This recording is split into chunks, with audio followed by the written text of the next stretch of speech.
Psikiatri itu perlu dipahami yang pertama kali sebelum kita belajar psikiatri adalah psikiatri itu merupakan spektrum di mana mungkin kita yang normal juga pernah mengalami masalah-masalah yang serupa tapi tidak dianggap sebagai kode diagnosis. Siapa yang nggak pernah sedih? Siapa yang nggak bakal sedih kalau ternyata orang tuanya meninggal misalnya seperti itu ya? Otomatis itu bakal bikin kita jadinya juga bakal cenderung depresi. Tapi batasannya adalah hendaya. Apa itu hendaya? Hendaya itu adalah ketika kita akhirnya tidak mau menjalankan aktivitas kita sebagai seorang manusia, nggak mau kerja, nggak mau ke kampus, nggak mau segala-galanya, atau cenderung membahayakan orang lain, maka itu disebut dengan nama hendaya. Jadi harus ada rasa yang mengganggu. Kita mungkin bakal pernah merasa sedih, putus pacar bakal sedih, tapi kan gak yang sampai kita jadi nggak mau pergi ke kampus, gak yang sampai akhirnya kita cuma di kamar doang ngurung diri merasa nggak berguna gitu ya. Nah, jadi kita tetap beraktivitas, even kita mungkin moodnya turun, tapi kita tetap beraktivitas, maka itu adalah suatu hal yang normal. Tapi kalau ternyata orang-orang yang bakal diobatin yang gimana sih bang? Yang bakal diobatin adalah orang-orang yang memang memicu terjadinya suatu hendaya yang signifikan dalam hidupnya. Kode diagnosisnya berbatas tipis-tipis, pengobatannya banyak yang serupa-serupa saja, dan hierarki dalam kajian psikiatri itu sangatlah penting ya. Kayak yang pertama mungkin digeser-geser dulu ya. Jadi ada yang namanya suasana hati atau kita sebutnya dengan nama mood ya. Kemudian ada perasaan dan juga afek. Kalau perasaan itu sesuatu yang sifatnya itu singkat, beda dengan mood. Mood itu adalah suasana perasaan yang menetap, dipertahankan dalam jangka waktu yang cukup lama. Jadi mood itu lama, perasaan itu lebih cepat. Kamu habis dimarahi orang tuamu, habis kamu udah bisa ketawa-tawa lagi, maka itu bukanlah bagian dari mood. Itu namanya perasaan saja, gitu ya. Kalau afek apa? Afek itu bagian dari mimik wajah. Bisa nggak afek itu umumnya dan normalnya? Tentu mimik wajah kita ini akan serupa dengan seroman dia dengan nuansa perasaan kita. Kalau kita happy, kita sumringah. Kalau kita sedih, wajah kita murung, gitu ya. Harusnya appropriate atau cocok. Tapi dalam beberapa kasus psikiatri bisa jadi pasien itu memiliki mood yang sedih tapi dia ketawa. Contohnya pada pasien-pasien yang mengalami psikotik gitu ya. Jadi afeknya tertawa tapi ternyata hatinya remuk. Nah, psikotik gangguan jiwa seperti skizofrenia mungkin mengalami hal itu. Kemudian hal yang penting lagi yang harus diketahui adalah persepsi dan juga isi pikir. Ini kode-kode yang sering muncul di dalam soal-soal, skenario soal-soal. Apa itu isi pikir? Isi pikir itu merujuk kepada waham atau delusi. Tapi kalau kita bicara tentang persepsi, persepsi itu merujuk kepada halusinasi dan ilusi. Apa beda halusinasi dan ilusi? Kalau saya bilang saya lihat hantu-hantu di rumah saya, yang sebenarnya nggak ada apa-apa, itu halusinasi. Tapi kalau saya ngelihat hantu-hantu karena ada tirai yang berhembus, jadi ada bendanya, tapi salah dipersepsikan, kita kenal dengan nama ilusi ya. Kemudian ada juga nanti saya jelasin di yang berikutnya deh. Kemudian ada impuls kekerasan, nah ini ada di status berikutnya ya. Kita mulai dari penyakit yang pertama adalah gangguan psikotik. Gangguan psikotik itu merupakan gangguan dengan kode diagnosis paling tinggi. Ingat di psikiatri ini, mereka hierarki ya. Jadi kalau misalnya ternyata kamu punya masalah-masalah yang lain, tapi ternyata ada masalah psikotiknya, ya udah kode diagnosisnya bisa di-up sampai ke gangguan psikotik. Gangguan psikotik itu contohnya skizofrenia dan skizoafektif. Bentar lu. Oke, skizofrenia dan juga skizoafektif. Kita mulai dari skizofrenia terlebih dahulu. Minimal ada satu gejala berikut. Satu, talk of echo, insertion withdrawal, dan juga broadcasting. Apa itu talk of echo? Jika ada kata-kata yang menggema di dalam kepalanya, berputar-putar terus dalam kepalanya. Kamu anak haram, kamu anak haram, kamu anak haram gitu ya. Menggema-gema terus di kepalanya. Itu kita sebut nama talk of echo. Kemudian kita juga punya namanya talk of insertion dan juga withdrawal. Apa itu insertion atau withdrawal? Dia merasa bahwa isi pikirnya itu hasil susupan dari orang lain. Jadi orang lain nyisipin sesuatu ke dalam pikirannya. Itu namanya adalah talk of insertion atau withdrawal. Berikutnya kita juga punya namanya talk of broadcasting. Talk of broadcasting itu berarti isi pikirnya itu tersiar ke orang lain. Jadi dia bakal merasa cemas dan merasa bahwa orang lain bakal, kok orang lain tahu ya apa isi pikiran saya. Isi pikiran saya ini diketahui sama semua orang nih dok gitu. Itu namanya talk of broadcasting. Terus pasien juga bisa mengalami delusion of control, kemudian influence dan juga passivity. Artinya apa? Dia merasa bahwa tubuhnya itu tidak dia yang gerakkan. Dia merasa bahwa dirinya itu digerakkan oleh orang lain gitu ya. Umumnya nih berhubungan dengan santet-santet nih. Jadi dia merasa bahwa dia tuh habis didukunin, kemudian berujung kepada sekarang jadinya tubuhnya itu nggak dia yang kontrol tapi orang lain. Kemudian juga bisa diikuti dengan halusinasi auditorik, jadi dengerin suara-suara gitu ya, sama waham-waham menetap jenis lainnya ya. Minimal kita bisa bilang dia skizofrenia, cut off-nya adalah minimal 1 bulan dan harus ada suatu perubahan yang konsisten dan juga bermakna dalam mutu keseluruhan.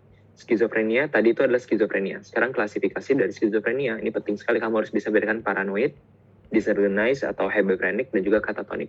Kalau kita bicara dari katatonik dulu deh. Katatonik itu kita merujuk kepada orang-orang yang ternyata ada masalah di motorik. Utamanya di motorik. Jadi pola pikirnya salah, kemudian tampilan khasnya adalah bentuk motoriknya. Contohnya dia mengalami yang namanya mutisme, dia nggak mau ngomong sama sekali, dia bisa stupor, dia bisa berubah jadi kayak orang koma gitu ya, menuju koma, tapi sebenarnya itu bukan koma, tapi dia berlagak seperti koma, seperti itu ya, mempertahankan terus.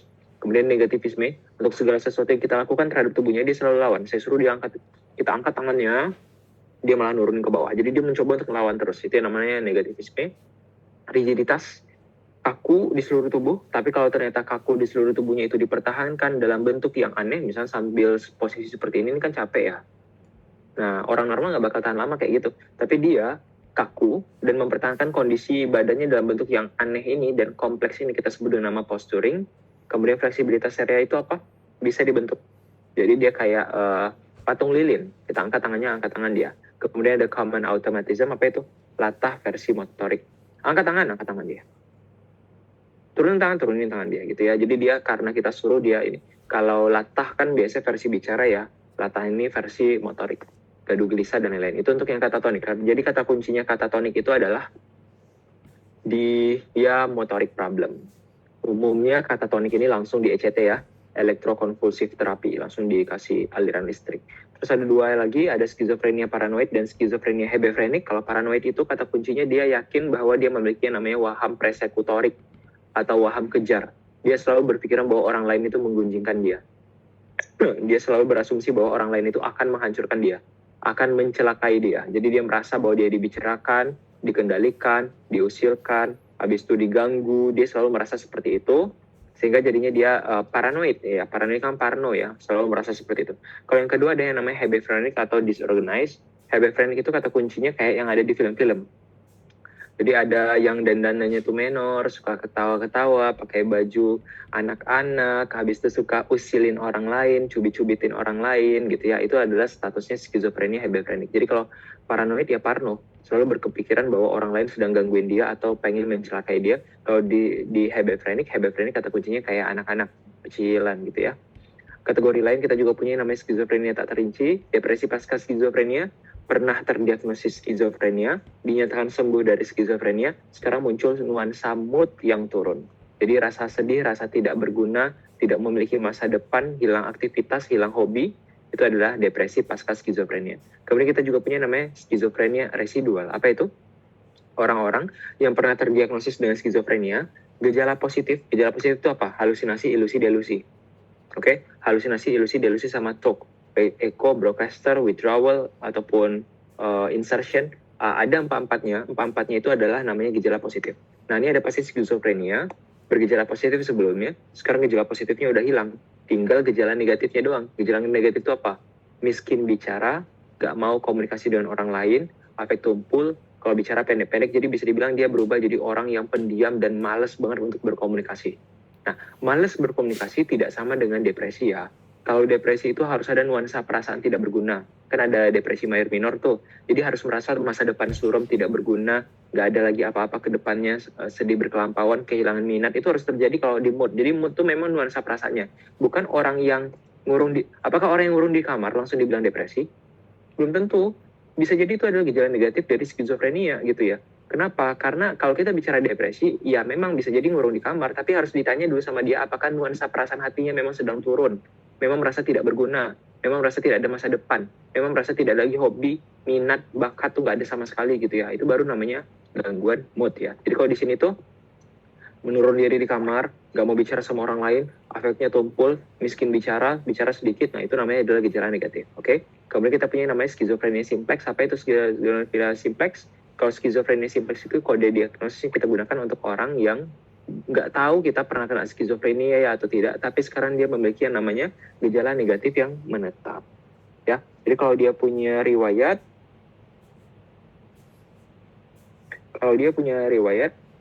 bentar. Kalau dia punya riwayat berarti dia jadinya negatif, jadinya residual. Kalau tidak punya riwayat namanya simplex ya. Berikutnya kita punya skizotipal. Skizotipal itu kata kuncinya adalah memiliki tampilan yang eksentrik, unik, aneh, ada unsur keyakinan terhadap hal-hal yang berbau magic. Jadi dia kayak pakai batu-batu cincin yang banyak gitu ya. Dia ngerubah struktur tubuhnya, dia mentato tubuhnya yang banyak. Jadi dia tampil dengan pemikiran yang aneh, tampilannya itu eksentrik, dan juga pemikirannya itu magic. Jadi biasanya batu cincin ini katanya ada apa gitu, ada arwah-arwah apa gitu ya, ini perlindungan diri nih, ini jimat nih gitu ya, saya nggak bakal bahaya kalau bisa ditusuk sama orang, saya nggak bakal ini kebal nih gitu ya. Nah jadi itu ciri khas dari skizotipal ya. Kata kuncinya apa? Aneh, eksentrik, ganjil, pikiran-pikiran magic, tampilannya tuh bener-bener nggak tampilan pada umumnya ya, janggal. Itu yang kita sebut nama skizotipal. Jadi saya kasih kamu pokok-pokoknya di psikiatri ini, mudah-mudahan itu membantu kalian nantinya ya. Berikutnya gangguan waham menetap. Gangguan waham menetap itu apa? Nggak ada halusinasi, nggak ada ilusi, nggak ada thought of echo, withdrawal, broadcasting, dan lain-lain. Itu nggak ada semuanya. Satu-satunya adalah waham yang menetap. Apa itu waham? Waham itu atau delusi itu adalah suatu keyakinan menetap yang salah tapi nggak bisa digoyahkan. Contohnya itu ya Sunda Empire aja, kita kasih contoh ya. Sunda Empire itu dia ngaku dia adalah presiden, misalnya kayak itu kan ya. Kita bilang dia bukan presiden, pokoknya dia presiden. Tapi ada halusinasi nggak? Kayaknya nggak ada ya. Ilusi ada nggak? Nggak ada ilusi. Dibawa ngobrol bisa nggak? Dibawa ngobrol bisa. Tahu pagi siang malam? Tahu. Nama bapaknya siapa? Tahu. Nama ibunya siapa? Tanggal lahir? Bisa. Semuanya, paham nggak? Jadi realitanya bagus semua, kecuali ada satu keyakinan yang salah tapi nggak bisa dibantah gitu ya. Contohnya tuh presidennya Sunda Empire ya. Statusnya gangguan waham menetap. Minimal 3 bulan. Kalau skizofrenia tadi gimana? Minimal 1 bulan. Oke ya. Berikutnya ada istilah juga, Bang saya menemukan pasien nih kayak skizofrenia gitu ya. Bentar.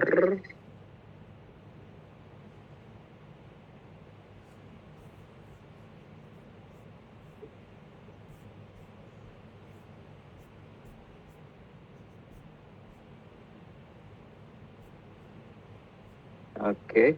Kemudian kita punya pasien. Bang ini pasiennya kayaknya ini deh skizofrenia, tapi ternyata belum sampai 1 bulan bang. Umumnya kalau dia belum sampai 1 bulan dan klasiknya dia masih di bawah dari 2 minggu, belum bisa kita kode dengan namanya skizofrenia. Maka kita bilang dia dengan nama psikotik akut ya. Umumnya kurang dari 2 minggu. Nah, karena kode diagnosisnya skizofrenia kan di atas 1 bulan ya, di bawah 2 minggu umumnya, maka kita sebut dia sebagai suatu psikotik akut. Semuanya dibilang psikotik akut nih. Apakah harus dipahamin juga nih bang sub-type-nya? Kalau saya sih nggak perlu ya, yang at least kamu tahu apa itu psikotik akut. Ada gejala psikotik kurang daripada 2 minggu. Berikutnya kita punya namanya waham induksi. Waham induksi itu apa? Orang yang memiliki keyakinan yang salah dan bisa meneruskan keyakinan atau ide-ide itu, kepercayaan itu kepada orang lain. Akhirnya satu gerombolan orang bisa mengalami waham yang sama. Tapi biasanya waham induksi itu kalau diputus, orang tuh dari biasanya ini jadi sekte-sekte nih. Yang sakit jiwa biasanya satu ya, ketuanya kayak Sunda Empire itu. Ketuanya itulah yang salah. Tapi dia bisa mempengaruhi orang lain sehingga jadi punya anggota. Ketika ditangkap, diputus komunikasinya dengan si ketua sektenya, otomatis yang lain itu jadinya sadar. Nah itu umumnya waham induksi itu statusnya ya. Kayak bikin perkumpulan-perkumpulan atau sekte-sekte dengan ide-ide yang sesat gitu ya. Itu adalah suatu kasus waham induksi, kena ke orang lain. Padahal sebenarnya yang salah cuma satu. Berikutnya kita punya yang namanya skizoafektif. Nah perlu dipahamin, skizoafektif, skizofrenia, gangguan mood dengan gejala. Ada 3 tuh. 1 skizoafektif, 2 depresi berat dengan gejala psikotik, 2 adalah skizofrenia, depresi pasca skizofrenia, yang ketiga adalah gangguan mood berat dengan gejala psikotik. Ini 3-tiganya tuh tipis-tipis nih. Kita harus bisa bedakan. Kata kuncinya apa? Baca skenario-nya baik-baik, apakah gangguan psikotiknya, halusinasi, ilusi, delusi, sama TOC-nya itu terjadi di waktu yang bersamaan dengan masalah mood-nya. Jika memang terjadi secara bersamaan, baru dibilang sebagai skizoafektif. Oke? Tapi kalau skizofrenia dulu, kemudian besoknya dia jadi sembuh, habis itu dia sebutnya jadi depresi, maka jawabannya depresi pasca skizofrenia. Gitu ya. Atau saya ganti, kalau dibilang bahwa pasien sebenarnya udah depresi sekitar 6 bulan yang lalu, tapi 2 bulan terakhir dia udah mulai ketawa-ketawa sendiri, habis itu terkejut-kejut sendiri, habis itu dia udah mulai bilang dia presiden dan lain-lain, itu artinya apa? Gangguan mood berat dengan gejala psikotik. Bisa jadi depresi berat dengan gejala psikotik, atau bisa juga manik berat dengan gejala psikotik, atau bipolar dengan episode bla bla bla, entah itu manik atau depresi dengan gejala psikotik. Bisa dipahamin ya? Jadi kita harus tahu dulu nih, apa yang terjadi pertama kali? Apakah skizo dulu kemudian mood dulu kemudian skizo, atau mood dan skizo terjadi secara bersamaan? Oke ya? Kalau sekarang, oh bang ternyata terjadi bersamaan nih antara mood sama skizonya. Oke, bersamaan. Nah sekarang moodnya gimana? Moodnya depresi, maka disebut nama skizoafektif tipe depresi. Kalau sekarang manik, dia manik. Kalau campuran, dia campuran. Bisa dipahamin ya? Mudah saja. Ini pilihan obatnya ya untuk orang-orang dengan gangguan itu. Biasa kita bakal gunakan chlorpromazine atau haloperidol, bisa juga gunakan risperidon, olanzapine, dan juga clozapine. Untuk yang generasi 1, ini sering digunakan CPZ haloperidol, generasi 2 yang suka dipakai clozapine, risperidon, sama olanzapine. Nah, perlu dipahamin kalau kita menggunakan generasi 1, ada risiko yang kita sebut dengan nama extrapiramidal syndrome ya. Kalau tipe 2 tidak ada extrapiramidal syndrome.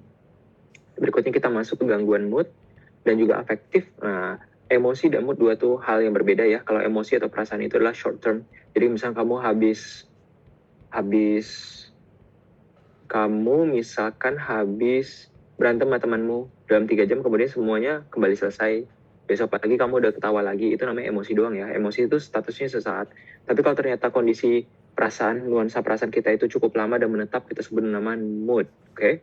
Kemudian afek apa? Tampilan wajah, ekspresi, tampilan yang mood yang terekspresi yang keluar kita sebut dengan nama afek. Harusnya afek itu sejalan dengan mood. Tapi ada beberapa orang yang afeknya tidak sejalan dengan mood. Pasien-pasien dengan psikotik bisa aja dia hatinya remuk, tapi ternyata dia ketawa. Atau kebalik, dia sebenarnya lagi senang, tapi dari wajahnya itu sepertinya sedih. Itu namanya afeknya inappropriate, atau tidak sesuai. Yang pertama kita mulai dari manik. Ada yang pertama itu namanya hipomanik. Jadi dia statusnya belum begitu tinggi ya, belum mencapai manik banget. Jadi dia cuma kayak berenergi tinggi, banyak bicara, aktivitasnya. Tapi overall itu masih cukup tidak begitu mengganggu lah, dalam arti kata dia memang berenergi tinggi. Biasanya orang yang statusnya hipomanik tuh dikenal sama tetangga, ini orangnya energinya tinggi nggak habis-habis gitu aja ya. Tapi kalau kita bicara tentang manik tanpa gejala psikotik, manik tanpa gejala psikotik itu dia statusnya maniknya, moodnya, elasinya tinggi. Dia bakal dibilang nih di soal-soal sebagai seorang perempuan yang pakai baju seksi, pergi keluar dari rumah, nyanyi-nyanyi, gak istirahat, tidur cuma 2 jam, ngomong terus, idenya banyak, gak berhenti-berhenti ngomong, tidak tidur-tidur gitu ya. Nah, kebutuhan tidur yang berkurang, ada idea grandiose ya, kemudian optimistiknya hebat. Nah, itu baru statusnya kita bilang manik. Jadi kalau hipomanik biasanya dia masih belum terlalu wah gitu ya.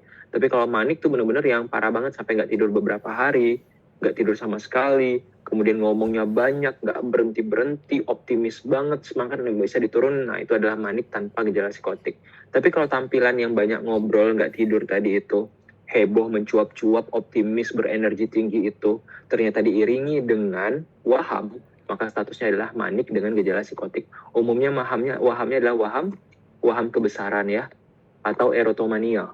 Waham kebesaran tuh dia merasa dia nabi, dia merasa dia presiden, dia artis tuh sering tuh ya. Manik dengan psikotik. Umumnya wahamnya cocok dengan maniknya. Jadi dia merasa dia artis, dia presiden, dia nabi gitu ya. Tapi juga bisa erotomania. Apa itu erotomania? Waham merasa erotomania ya. Apa itu erotomania? Waham dimana dia merasa bahwa semua orang tuh mencintai dirinya. Jadi dia sih paling cantik dan dia merasa kayak, oh ngapain sih kamu kejar-kejar saya kan gak suka sama kamu. Jadi merasa kayak orang suka banget gitu sama dia. Dan itu nama spesifiknya adalah erotomania gitu ya.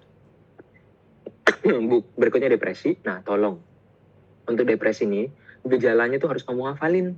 Karena dibilang dia ringan sedang berat itu berdasarkan jumlah dari gejala mayornya deh.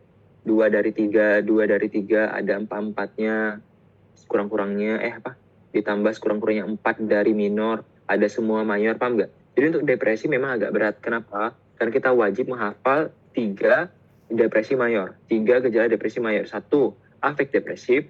2, hilang minat, hilang kegembiraan. 3, berkurangnya energi. Oke? Nah, jadi nggak semua, kalau ada soal yang bilang, dia mengurung diri di kamar, hati merasa teriba-iba, merasa masa depan curam, apakah itu langsung dibilang depresi? Belum dibilang depresi. Jadi dibilang depresi memenuhi 2 dari 3 kriteria mayor gitu ya. Kurang-kurangnya ada 2 dari 3 mayor deh. Jadi hafalin ini, afeknya gimana, hilang minat, hilang kegembiraan, sama berkurangnya energi untuk meningkatkan aktivitas. Kalau minornya, konsentrasi menurun, kemudian harga diri, kepercayaan diri berkurang, rasa bersalah, merasa masa depan suram, gagasan berbuatan membahayakan, tidur terganggu, perubahan nafsu makan. Jadi tolong hafalin 3 mayor sama minornya gitu ya. Minimal berapa lama? Skizofrenia tadi 1 bulan. Kalau misalnya kita bicara waham menetap tadi 3 bulan. Kalau depresi minimal 2 minggu ya. Diklasifikasikan menjadi 4. Ada yang namanya depresi ringan, minimal 2 dari 3. Ditambah 2 gejala minor. Jadi ada 2 mayor ditambah 2 minor gitu ya. Kalau depresi sedang bang, 2 mayor ditambah minimal 3 minor. Depresi berat adalah ada semua mayornya ditambah sekurang-kurangnya 4 minor gitu ya. Depresi berat bisa dibagi jadi 2 nih, dengan gejala psikotik tanpa gejala psikotik. Kalau udah ada yang masalah apa? Psikotik, halusi, ilusi, delusi, sama TOC. Kalau ada salah satu di antara 4 ini, masukin psikotik, berarti berat dengan psikotik. Terus juga perlu dipahamin, kadang-kadang tidak terpenuhi syarat dari depresi mayornya yang 2 dari 3, 2 baru 1 nih bang. Nah, tapi kalau sudah ada ide-ide bunuh diri, semuanya langsung loncat kepada depresi berat. Paham? Jadi nggak perlu lagi kita penuhi kriteria mayornya ini berapa, minornya ini berapa, kalau ternyata udah ada ide bunuh diri. Langsung masuk dalam kategori depresi berat. Tinggal pikirin, ada gejala psikotik atau tanpa gejala psikotik. Ya. Berikutnya untuk bipolar. Nah, bipolar kata kuncinya apa? Berganti-ganti antara manik dengan depresi. Tapi yang perlu diingat bukan cuma sekedar manik dan depresi berganti, tapi di antara mereka berdua harus ada periode penyembuhan sempurna. Jadi harus jadi orang yang benar-benar normal banget di antara 2 serangan episode. Kita sebut dengan nama penyembuhan sempurna antar episode gitu ya. Jadi harus ada itu. Bentar deh. Wait ya. Saya cari sambiaran dulu, sakit. Gitu. Ya. Jadi minimal dia ada dua episode terpisah, di antara 2 episode dia harus ada penyembuhan sempurna. Itu namanya baru bipolar. Jadi bisa nggak bipolar baru dibilang hari ini manik gitu, bisa nggak langsung dibilang bipolar? Nggak bisa. Bipolar tuh harus ada episode sebelumnya dan harus dinyatakan juga ada penyembuhan di antara 2 episode gitu ya, baru tegak bipolarnya. Jadi bipolar baru datang dibilang bipolar nggak mungkin. Pasti dibilang manik-manik nih gitu-gitu, bisa langsung dibilang bipolar? Nggak bisa gitu ya. Jadi harus ada penyembuhan sempurna tambah ada 1 episode minimal di masa lampau yang di antara 2 episode sekarang itu ternyata dia penyembuhan sempurna. Dibagi menjadi 1 GAB episode kini manik atau hipomanik. Ya kini hipomanik, berarti sekarangnya hipomanik. GAB episode kini manik tanpa gejala psikotik. Bipolar dia, berarti di masa lampau pernah depresi, ada periode penyembuhan, kemudian sekarang datang maniknya tanpa psikotik. Atau sekarang datang maniknya dengan psikotik gitu ya. Ini contoh Marshanda ya kalau boleh jujur ya. Artis, kalau kita lihat kan ada fase Marshanda itu dia nih berani banget ya, yang nggak pakai jilbab, tatoan dan lain-lainnya, itu lagi di fase maniknya. Kemudian ada Marshanda yang lagi ini banget nih, hijab banget gitu ya, lagi di fase depresi, banyak nangis, banyak sedihnya gitu. Jadi perlu dipahamin bahwa memang itu adalah masalah mental ya. Di antara 2 fase ini dia bisa sembuh total, sempurna, tapi nanti muncul lagi. Oke? Bipolar juga ada yang namanya episode kini depresi ringan atau sedang, episode kini depresi berat tanpa psikotik, depresi berat dengan gejala psikotik, atau sekarang ternyata antara manik sama depresinya bercampur. Nah, batasannya apa sih bang? 2 minggu ya. Dalam 2 minggu itu dia bercampur. Jadi 1 episode itu selambat-lambatnya 1 episode itu adalah setengah bulan atau 2 minggu. Dalam 2 minggu kebelakangan ini ternyata memang antara Senin Selasa tuh sedih, Rabu Kamis semangat misalnya kayak itu ya. Itu kita sebut dengan nama episode campuran. Masih dalam 2 minggu yang sama, tapi memang moodnya ternyata berganti-ganti. Kemudian ada juga yang GAB kini dalam remisi. Apa itu GAB kini dalam remisi? Itu adalah GAB yang sekarang sedang di periode lagi normalnya itu tadi. Di antara 2 episode kan harus ada penyembuhan tuh. Lagi di fase penyembuhan kita sebut dengan di fase remisi ya. Ini juga ada. Kemudian kita juga punya siklotimia sama distimia. Apa itu siklotimia? Siklotimia itu mungkin kalau di masyarakat kita bilangnya mood swing. Orang yang moodnya tuh naik turun. Jadi antara hipomanik, jadi dia nggak manik yang nggak tidur parah juga, yang ngomong nggak berhenti-berhenti juga. Dia tetap aja seperti kita, tapi agak berenergi berlebih gitu ya. Terus besoknya tiba-tiba dia depresi, tapi bukan depresi berat juga, depresinya ringan. Jadi berganti-ganti antara hipomanik dengan depresi ringan, naik turun, mood swing. Itu kita sebut dengan siklotimia. Kemudian kalau distimia itu apa? Cenderung depresi dalam jangka waktu yang panjang. Depresi kategori manapun yang panjang banget, emang sedih terus menahun, bahkan ini biasanya disebut nama distimia. Kata kuncinya di waktu ya. Berikutnya kita masuk ke psikiatri postpartum. Psikiatri postpartum pada ibu hamil baru lahiran biasanya bisa terjadi 3 hal. Satu yang pertama namanya baby blues. Apa itu baby blues? Mood swing, rasa bersalah, kadang-kadang excited, kadang-kadang merasa berdosa, kadang-kadang merasa kotor, kadang-kadang merasa tidak mampu untuk menjadi seorang ibu gitu ya, akibat dari terganggunya hormonal di tubuhnya, tapi dia tetap masih mau ngurusin anaknya, dan umumnya terjadi dalam 2 minggu gitu ya, sembuh sendiri, baru lahiran, terus gampang marah, gampang sedih, merasa nggak bisa jadi ibu yang baik, dalam 2 minggu setelah melahirkan, berganti-ganti, itu kita sebut nama baby blues. Oke? Nah, baby blues Kalau tidak di treatment atau tidak mendapatkan resolusi yang tepat, bisa berkembang menjadi depresi postpartum. Nah, balik lagi, kalau ada katanya depresi, maka balik lagi ke syaratnya depresi. Apa tadi? Ada 3 mayor itu ya. 3 mayor dengan beberapa minor. Ketemulah 2 mayornya dulu, baru bisa dibilang depresi pasca persalinan atau depresi postpartum. Umumnya yang jadi depresi itu udah lebih daripada 2 minggu postpartum. Oke, ada juga yang berkembang menjadi psikotik postpartum. Kata kunci psikotik balik lagi deh. Halusinasi, ilusi, delusi, atau tuh gitu ya. Biasanya tuh yang saya pernah ketemu tuh dia yakin betul itu bukan anaknya. Atau dia merasa bahwa itu adalah anak dajjal, misalnya gitu ya dia bilangnya. Nah, itu psikotik berarti kan postpartum. Kalau misalkan baby blues, itu dia masih ada keinginan untuk ngasuh anaknya. Kalau misalkan dia udah depresi, baiknya hindari dulu kontak ibu dan anaknya. Kalau dia psikotik, ya udah harus dipisahkan. Umumnya kalau psikotik itu dia berusaha menyingkirkan anaknya. Jadi dia ada tendensi membunuh anaknya pula kalau di psikotik, jadi harus terpisah. Tapi kalau baby blues masih ada ya, dia mesti bakal ngurusin anaknya, tapi dia mungkin merasa agak rendah diri dan lain-lain. Oke. Jadi ini promosi dulu ya di tengah-tengah. Oke. Jadi kalau misalnya kamu merasa kelas ini cukup membantu, kamu boleh bergabung dengan kami di blok 1.6 nantinya. Setelah ujian kalian selesai, ya masih cukup lama ya ujiannya hari apa itu. Setelah ujian kalian selesai, hari Senin ya, maka di hari Senin itu pendaftaran akan dibuka. Kamu bisa cek postingan di Instagram atau cek di grup belajar Medclass atau di grup angkatan, biasanya juga ada yang bakal lempar gitu ya. Ditunggu untuk bergabung di blok 1.6.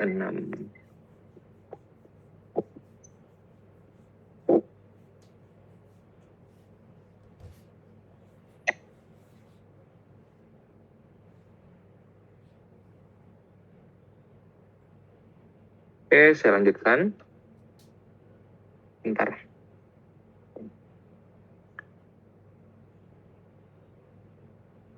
Oke, berikutnya kita masuk ke neurotik ya.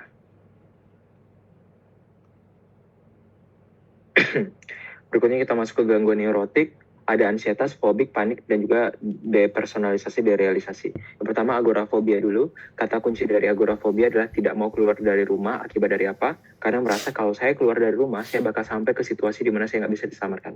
Gitu ya. Nggak bisa merasa bahwa kalau saya keluar dari rumah. Jadi hati-hati antara agorafobia sama fobia sosial tuh mirip deh. Agorafobia nggak mau keluar dari rumah, sosial fobia juga nggak mau keluar dari rumah. Tapi kata kuncinya adalah agorafobia, dia nggak mau keluar dari rumah karena dia merasa bahwa kalau saya keluar dari rumah dan saya berada di tempat ramai, nanti kalau ada orang mau menusuk saya dari belakang, saya mesti ngapain dok gitu. Jadi ketakutannya adalah saya nggak bisa kabur dari suatu masalah di tempat keramaian. Itu agorafobia. Kalau fobia sosial, kata kuncinya saya nggak mau keluar dari rumah dok. Kenapa bu? Karena kalau saya keluar dari rumah dan bakal saya akan dilihatin sama orang. Fobia sosial kata kuncinya, dia takut akan persepsi dari orang lain gitu ya. Jadi orang fobia sosial ini disuruh maju ke depan kelas bacain puisi bisa pingsan. Paham nggak? Karena dia nggak suka dilirik sama orang lain. Dia merasa bahwa dia nggak mau ditengok sama orang lain. Dia merasa bahwa dia nggak pantas dan risih dia ketika dia dilihat sama orang lain. Agorafobia, dia nggak mau ketemu orang lain karena dia merasa di tempat ramai itu saya nggak punya tempat untuk skip. Jadi kayak nonton konser tuh mereka nggak bisa tuh kalau di agora. Fobia sosial dia maju ke depan, dilihat sama orang, dia nggak bisa gitu ya. Berikutnya juga ada fobia khas atau fobia terisolasi. Fobia khas atau fobia terisolasi itu ya spesifik ya. Kayak akrofobia, takut akan ketinggian, ailuro, takut sama kucing, hidrofobia, takut sama air, klaustro, takut sama ruang yang sempit, tertutup gitu ya. Jadi ini fobia terisolasi atau fobia khas itu merujuk kepada orang yang mengalami fobia terhadap objek-objek tertentu. Ini agora sudah ya, fobia sosial nih. Takut akan evaluasi negatif dari orang lain, agora. Merasa takut berada di tempat ramai karena merasa bahwa di tempat ramai nggak bakal bisa minta bantuan nanti kalau ada orang yang bakal menjahati dia, gitu ya. Terus berikutnya kita punya namanya panic attack. Apa itu panic attack? Ditemukannya beberapa kali serangan ansietas berat dalam masa kira-kira 1 bulan. Sebenarnya itu secara objektif nggak ada bahaya. Jadi panic attack itu apa? Kata kuncinya. Bisa dengan tanpa agora ya. Kalau kita lihat orang pasien, semua orang dengan gangguan ansietas deh, agora, sosial fobia, mereka bakal palpitasi, nggak bisa tenang, keringat banyak, sesak napas juga bisa gitu ya. Pusing juga bisa. Jadi semua yang berada dalam chapter yang namanya gangguan ansietas dan juga fobia, mereka bakal mengalami hal yang sama. Tapi panic attack itu kata kuncinya adalah dia short term. Jadi dia periodenya pendek. Dalam 2 menit maka dia rilis sendiri. Kalau yang lain cukup panjang. Kalau ini cukup pendek gitu ya. Tapi meskipun dia cukup pendek, dia sampai ke level di mana dia merasa dia hampir mati. Jadi kayak ada rasa tercekik, pengen pingsan rasanya gitu ya, hilang kendali dari tubuh, rasa mau mati. Nah, kalau ada kata-kata yang cukup berat seperti ini biasanya merujuk kepada panic attack. Apalagi kalau dibilang ini udah berulang dan biasanya kayak 5 menit maka clear masalahnya. Ya. Lanjut, kita masuk ke gangguan ansietas menyeluruh. Kata kunci dari gangguan ansietas menyeluruh adalah berlangsung hampir setiap hari. Kemudian ada yang namanya free floating anxiety, setidaknya 6 bulan. Apa itu free floating anxiety? Kalau panic attack, biasanya itu muncul karena terinduksi ya. Bisa juga tidak terinduksi, tapi short term, habis itu nyaris kayak mau mati, kayak dia bilang gitu ya. Tapi kalau kita bicara tentang gangguan cemas menyeluruh, ada free floating. Apa itu free floating? Free floating itu adalah kondisi di mana kita merasa bahwa nggak ada hal yang jelas, tapi kayak bernyawa tiba-tiba merasa kayak di ujung tanduk gitu. Tapi untuk sesuatu yang nggak jelas, pernah nggak sih orang tuamu nelpon terus bilang bahwa gimana kabarnya? Ya nggak apa-apa mah. Kenapa emangnya? Nggak tahu dong. Agak cemas-cemas aja. Mama nggak tahu kenapa, tapi cemas-cemas aja. Itu namanya free floating, paham nggak? Nggak ada yang menginduksi, nggak tahu kenapa, tapi cemas-cemas aja. Tiba-tiba cemas-cemasnya muncul. Ya, itu cukup panjang gitu ya. Free floating, ngambang, nggak pasti nih. Tapi cemas aja gitu, nggak tahu kenapa. Itu namanya free floating. Jadi mengambang, abu-abu, entah kenapa itu terjadi gitu ya. Free floating anxiety. Kalau udah menemukan free floating, nggak jelas rasa cemasnya itu apa, hampir berhari-hari hal itu terjadi, umumnya itu kita diagnosis dengan nama gangguan ansietas menyeluruh. Ingat ya, agora, takut keluar ketemu orang. Sosial, takut keluar ketemu orang. Fobia spesifik, ya takut pada benda spesifik. Kalau panic attack, short term, periodenya pendek, cemasnya parah sampai kayak mau mati, rasa tercekik, rasa ditusuk, mau pingsan, merasa mau keluar nyawa dari tubuh dok. Katanya kayak gitu tuh panic attack tuh. Tapi pendek dok, 5 menitan, tapi berulang gitu ya. Besok muncul lagi. Kalau ini apa? Kalau di ansietas menyeluruh, GAM, itu free floating, gak jelas kenapa, dan ngeblur aja rasa itu tapi cemas gitu ya. Dan itu terjadi dalam jangka waktu yang cukup panjang. Ya. Kemudian gangguan apa ini? Obsesif kompulsif. Gangguan obsesif kompulsif harus dibedakan dari gangguan kepribadian obsesif kompulsif atau anankastik. Hati-hati ya. Berbeda deh. Gangguan obsesif kompulsif itu adalah orang yang merasa ada obsesi, ada sesuatu dalam kepalanya, kepikiran terus, kemudian menginduksi terjadinya kompulsi, akhirnya dikerjakan. Kan obsesif kompulsif itu kayak cek pintuan ya. Udah pergi keluar dari rumah gitu ya, habis itu di motor, pintu dikunci belum ya, balik lagi. Udah dicek nih, nanti kayak gitu lagi di jalan, pasti belum deh, balik lagi. Berulang-ulang kali sampai dia terganggu, itu yang namanya gangguan obsesif kompulsif. Jadi kata kuncinya obsesif kompulsif adalah, dia ada obsesi dan dia berkompulsi berulang kali, tapi yang penting banget diingat adalah di obsesi kompulsi itu dia merasa terganggu. Obsesif kompulsif disorder, dia pun merasa ada yang salah. Ini salah nih dok, saya sampai bermasalah di kantor dok, telat terus dok. Ini gimana ya, ada yang salah nih dok gitu. Nah, tapi ada juga yang namanya gangguan kepribadian obsesif kompulsif atau nama lainnya anankastik. Cara bedanya apa? Kalau gangguan kepribadian, yang bersangkutan merasa bahwa itu nggak ada yang salah. Orang lain yang jadinya heboh sendiri. Mengalah Pak Joko kayak gitu, saya taruh. Akhirnya dibawa ke dokter karena orang lain. Jadi kalau kepribadian itu, yang bersangkutan tidak merasa ada masalah. Orang lain menganggap itu masalah. Tapi kalau di obsessive compulsive disease, dia sadar ada yang salah di dirinya, gitu ya. Nih, ada banyak tipe ya. Hoarding apa deh? Hoarding itu tipe yang orang yang suka nyimpan barang, gitu ya. Ini kayaknya guna deh. Ini nanti bakal guna deh. Akhirnya penuh rumahnya sama itu ya, hoarding disorder. Checking yang tadi contohnya ngunci pintu, matiin kompor, matiin air keran, berulang-ulang dia gak bisa tidur tuh checking. Contamination, OCD yang suka cuci tangan karena selalu merasa tiap megang sesuatu tuh kayaknya berkuman. Simetrik, kalau simetrik tuh yang nih, kalau naruh di atas orang yang perfeksionis lah. Kalau laptop tuh harus lurus, simetris di tengah, mouse di kanan, ini di sini. Kalau parkir tuh harus jarak antara garis parkir mobil kiri sama kanan tuh mobil saya harus tepat di tengah dari garis itu, tuh statusnya adalah simetrik. Dan dia bakal terganggu banget kalau ternyata ada orang parkir mobilnya ternyata nggak ikutin garisnya. Marah dia tuh deh. Kepikiran terus soalnya sama dia ya. Kemudian ada pathological doubt, jadi dia merasa curiga terus gitu ya. Ragu terus. Religion obsession, masturbation compulsive, dan juga tipe-tipe yang lainnya. Jadi ada banyak tipe nih obsesif kompulsif. Tapi kata kuncinya adalah orang yang selalu berpikiran dan akhirnya terpaksa menjalankan isi pikirannya sehingga terjadi kompulsif. Berikutnya kita masuk ke gangguan penyesuaian. Gangguan penyesuaian itu ada beberapa. Yang pertama adalah stres akut. Gangguan stres akut, kata kunci gangguan stres akut baru saja terjadi ya. ada peristiwa katastrofik yang merusak jiwa, baru saja terjadi. Kemudian kata kunci berikutnya adalah dia bertukar-tukar moodnya. Jadi dia barusan ngelihat misalnya nih kita lagi di atas bukit, tiba-tiba kita ngeliat kena tsunami nih, kota dia tinggal di kampung halamannya kena tsunami. Dia ngeliat orang berlari-lari menjerit-jerit, terus dia sedih banget. Terus yang pertama mungkin dia terpaku, dazing, namanya daze ya, terpaku, terdiam. Terus dia bilang gak mungkin ini terjadi. Itu namanya denial. Kemudian dia berubah jadi marah, terus dia bisa tiba-tiba berubah jadi sedih. Itu kadang-kadang dia bisa ketawa sambil menolak, bilang, gak mungkin ini pasti mimpi, pokoknya pipi, paham gak? Nah, jadi dimana terjadi perubahan yang cepat sekali pada moodnya akibat dari stresor luar biasa yang notabene baru aja kejadian, gitu ya. Jadi sedih, marah, kecewa, takut, terpaku, terdiam, denial, semuanya bercampur, berganti-ganti dalam satu periode. Itu adalah ciri khas dari yang disebut nama reaksi stres akut. Kemudian kita punya PTSD. Kata kunci dari PTSD itu adalah satu, flashback. Jadi ada bayang-bayang mimpi, ada lamunan-lamunan, lagi kerja tiba-tiba ngelamun. Kebayang kejadian katastrofik yang terjadi. Misalnya nih kok cewek korban perkosaan ya, lagi tidur kebangun, mimpi buruk. Lagi kerja tiba-tiba ngelamun, muncul itu ide flashback potongan-potongan memori itu muncul. Yang kedua kata kuncinya adalah re-experience. Jadi dia akan mengalami kembali. Sebenarnya flashback dan re-experience itu merujuk ke hal yang sama ya. Jadi dia merasakan kembali, dia masuk ke area yang sama. Dia merasa kembali, dia datang ke peristiwa traumatik tersebut. Yang kedua avoidance, jadi dia bakal menghindar. Tiap kali, nih pasien tuh dia diperkosa di mana? Di kosannya. Dibawa ke kosannya, dia adalah orang yang akan menghindari kosannya setengah mati gitu ya. Itu namanya avoidance. Segala sesuatu yang mencetuskan dia akan hindari. Misalnya nih dibawa ke penyidik ya, dibawa sama penyidiknya, Bu bisa diceritain, saya nggak mau ceritain gitu. Dia nggak mau sama sekali berhubungan dengan segala sesuatu yang bakal menginduksi hal itu terjadi. Ngelihat pelaku dia nggak mau, datang ke TKP dia nggak mau, dia menghindari segala hal.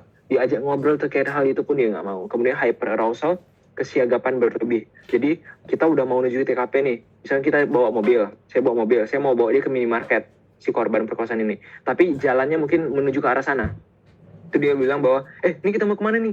Saya nggak mau sana gitu ya. Jadi dia waspada, hebat, terkait hal itu karena dia statusnya memang ingin menghindari itu sekuat-kuatnya, tapi nyatanya meskipun dia menghindari, alam bawah sadarnya membawa kembali potongan memori tersebut dalam bentuk flashback atau re-experience, itu ya, PTSD. Logikanya umumnya PTSD terjadi dalam 6 bulan ya, dari peristiwa traumatik. Berikutnya ada yang namanya gangguan penyesuaian. Kalau gangguan penyesuaian itu adalah kondisi di mana ada bukti yang jelas bahwa memang dia baru saja menyesuaikan diri terhadap kondisi tersebut. Misalkan nih, saya baru pindah dari Kota Padang menuju ke Bukit Tinggi. Saya kerja ke Bukit Tinggi. Dan kemudian di Bukit Tinggi itu saya merasa tampil muncul. Jadi ini hati-hati nih, diagnosis bandingnya adalah depresi. Soalnya biasanya dibilangnya kayak laki-laki baru pindah kerja. Kata kuncinya yang perlu diingat tuh baru pindah kerjanya, makanya jawabannya jadinya gangguan penyesuaian. Baru pindah kerja, kemudian sekarang dia mengurung diri kamar, merasa tidak mau bekerja, merasa bahwa diri tidak berguna. Kan jadinya kayak depresi ya. Nah, tapi akibat dari dia gagal menyesuaikan diri dalam lingkungan, itu yang disebut dengan nama gangguan penyesuaian. Oke? Jadi harus ada bukti yang jelas dan nyata dan kuat dengan memang dia gagal menyesuaikan diri dengan faktor lingkungan yang baru. Berikutnya gangguan disosiasi atau gangguan konversi, ada amnesia disosiatif, orang yang hilang ingatan di area yang menyayat hati. Contohnya dia lupa ingatan setelah dia ngelihat suaminya berselingkuh. Fugu apa? Kata kunci dari fugu adalah orang-orang yang melakukan perjalanan dan mengambil identitas baru. Maksudnya gimana bang? Jadi dia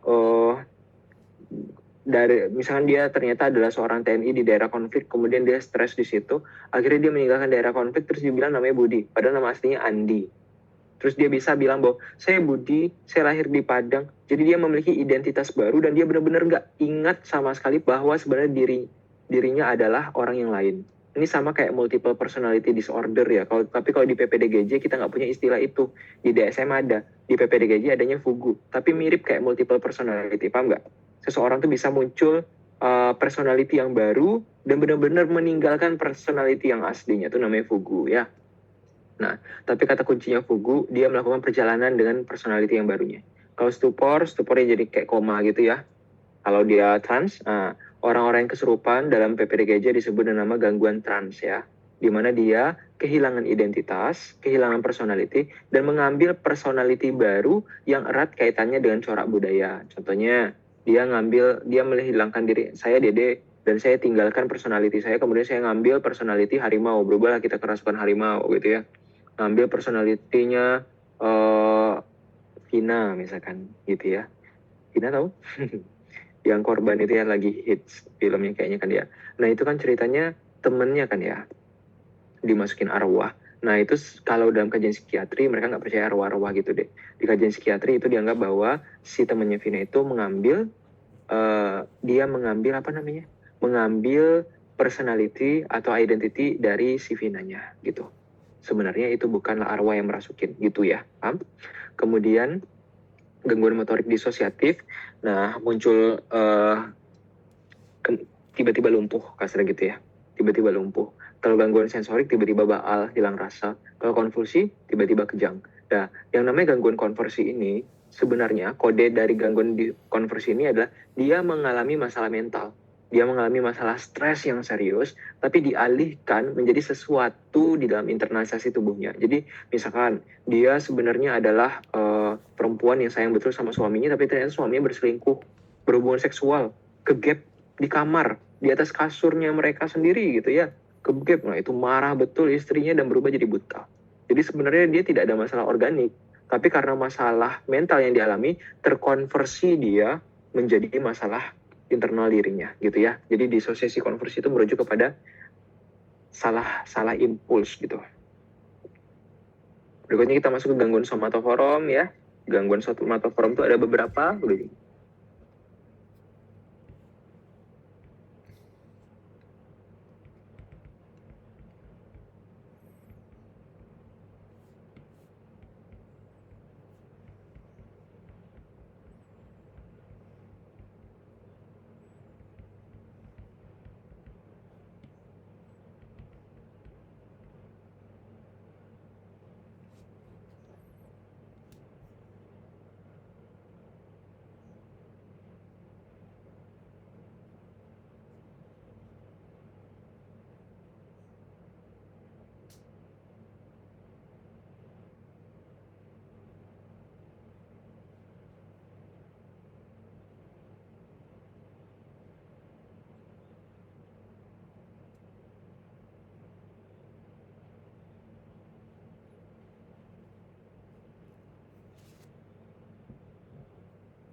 Suara saya kedengeran? Halo? Kedengeran nggak? Bisa bang. Misalkan gangguan somatisasi. Nah, kata kuncinya somatisasi apa? Berbagai keluhan di berbagai organ tubuh gitu ya. Tapi umumnya kan diagnosis planning terkuatnya nanti hipokondriasis ya. Kalau hipokondriasis itu umumnya dia cuma punya satu penyakit, satu kode diagnosis yang dia yakini betul dia memang sakit itu hipokondriasis. Kalau somatisasi umumnya dia punya banyak gejala gitu ya. Nah, tapi umumnya cuma sekedar gejala, dok sakit kepala, sakit perut, pusing, nyeri dada gitu ya. Itu biasanya somatisasi. Tapi kalau bilang, dok saya kayaknya serangan jantung deh. Ada satu diagnosis, dan itu dia yakin betul itu adalah hipokondriasis. Tapi kalau ternyata lebih banyak ke simptom, berbagai macam simptom yang sebenarnya tidak berhubungan, itu adalah lebih ke somatisasi. Ya. Berikutnya kita punya namanya body dysmorphic disorder. Apa itu? Preokupasi menetap bahwa dia merasa bahwa tubuhnya itu nggak pernah mengalami kesempurnaan. Biasanya orang yang mengalami body dysmorphic disorder itu dia cenderung melakukan operasi berulang deh. Operasi plastik berulang. Padahal itu udah bagus, tapi dia merasa selalu ada yang jelek gitu ya. Karena telah terjadi distorsi dalam kepalanya terkait tentang persepsi apa itu bagus, apa itu jelek. Gangguan tidur ada dua jenis, disomnia dan parasomnia. Apa itu disomnia? Gangguan pada kualitas tidur. Kalau parasomnia, gangguan ketika tidur. Disomnia, gangguan kualitas tidur. Parasomnia adalah gangguan aktivitas atau ritual-ritual yang terjadi ketika kita tidur, gitu ya. Kita bahas insomnia ada 3, early insomnia, middle insomnia, sama late insomnia. Apa itu early? Kesulitan memulai tidur, oke? Apa itu middle? Kesulitan mempertahankan tidur. Jadi ada beberapa orang yang tidur, kebangun, tidur, kebangun, tidur, kebangun, berulang. Itu namanya middle insomnia. Tapi ada juga yang namanya late insomnia. Apa itu late insomnia? Late insomnia itu adalah orang yang bisa tidur, dan tidak terbangun, tapi kebangun di dini hari kayak jam 3, dan pas jam 3 tuh kalau udah kebangun nggak bisa tidur lagi. Itu namanya late insomnia. Jadi ada early, middle, dan juga late. Berikutnya ada hipersomnia primer. Apa itu hipersomnia? Orang-orang yang memang tidurnya cukup kok, tapi dia mesti ngantuk juga. Itu namanya hipersomnia. Narkolepsi atau nama lainnya sleep attack. Apa itu? Sedang bicara, sedang ngobrol, sedang aktivitas, sedang di sekolah, tiba-tiba tumbang. Dipikir pingsan, ternyata tidur. Namanya narkolepsi ya. Terus ini untuk yang parasomnia. Parasomnia itu yang paling sering itu adalah nightmare, sleep terror, atau sleepwalking, somnambulisme. Apa itu somnambulisme? Somnambulisme itu adalah orang yang ketika tidur dia berjalan ya. Kalau sleep terror sama nightmare apa? Saya sering kebalik nih, ntar saya cek dulu ya. Ini. Kalau sleep terror itu, dia bangun dari tidurnya dalam kondisi menjerit umumnya. Tapi kalau ditanya, kenapa gitu ya, dia nggak bisa ceritain lagi apa yang ada di mimpinya. Itu sleep terror. Jadi sleep terror itu hiperaktivitas berlebih, tangan, kaki keringat dingin, pucet gitu ya, jerit-jerit. Tapi kalau ditanya kenapa, dia nggak bisa ceritain. Beda dengan nightmare. Nightmare atau mimpi buruk. Mimpi buruk itu, dia tidak menjerit-jerit, dia tidak terkaget-kaget, dia tidak pucat, dia tidak kenapa-kenapa. Tapi kalau dia disuruh ceritain, sebentar, saya tahu kebalik nih, dia bisa nggak ya, amnesia for even? Yes, kalau nightmare, no. Jadi kalau yang nightmare, dia bisa ceritakan apa isi mimpi buruknya. Nightmare, dia lebih tenang dan bisa ceritakan. Sleep terror, dia panik banget bentukannya dan dia tidak bisa ceritakan kira-kira kenapa dia jadi begitu. Oke? Kalau somnam atau sleepwalking, tidur sambil berjalan. Oke ya? Terus kita masuk ke gangguan apa ini? Mekanisme defensif ya. Kalau proyeksi, kalau denial artinya apa? Dia ada beberapa kategori nih. Ada narsistik, imatur, ansietas, sama matur. Kalau yang contohnya narsistik itu proyeksi, denial, sama splitting. Split dibagi menjadi bagi buruk. Denial itu apa? Menyangkal, ya. Jadi kalau terjadi sesuatu ke diri dia, nggak mungkin dia bilang gitu. Nggak mungkin hal ini terjadi, itu namanya itu bagian dari denial, kategorinya narsistik. Atau proyeksi, kalau proyeksi biasanya putus pacar kamu, kemudian kamu tonjok kaca, gitu ya. Berarti kamu memproyeksikan kepada objek lain. Kamu marah. Kalau acting, kemarin saya ngajarin ini nih, tapi boleh kita ini nggak apa ya. Dia tuh ada yang namanya acting out, mirip-mirip soalnya. Kemudian kita juga punya namanya proyeksi. Kemudian kita juga punya displacement. Kemudian kita juga punya namanya sublimasi. Mereka semuanya tuh mirip-mirip tuh. Sublimasi. Boleh juga tambahin satu lagi, reaksi formasi. Sublim, represi, antisipasi, altruisme, humor, acting, represi, formasi, undoing, displacement. Oke. Nah sekarang saya diputusin pacar saya tonjok pacar saya. Itu mekanisme defensif saya, namanya acting out. Saya diputusin pacar saya, kemudian saya tinju dinding yang berada di sekitar dari pacar saya. Itu namanya displacement. Ke objek benda mati. Kalau misalnya saya putus pacar sama pacar saya marah, saya pulang, saya lampiasin ke adik saya, ke orang tua saya, marah-marah saya ke mereka tanpa sebab. Itu namanya proyeksi ke orang lain. Displacement ke benda mati, gak hidup gitu ya. Tapi kalau misalnya saya diputusin pacar, saya marah, pulang ke rumah, saya ambil sarung tinju, saya pergi nge-gym, atau saya pergi ke tempat buat latihan boxing, saya pukul-pukul karung boxingnya itu. Itu namanya sublimasi. Paham? Reaksi kemarahannya dialihkan kepada benda lain yang statusnya itu cukup positif.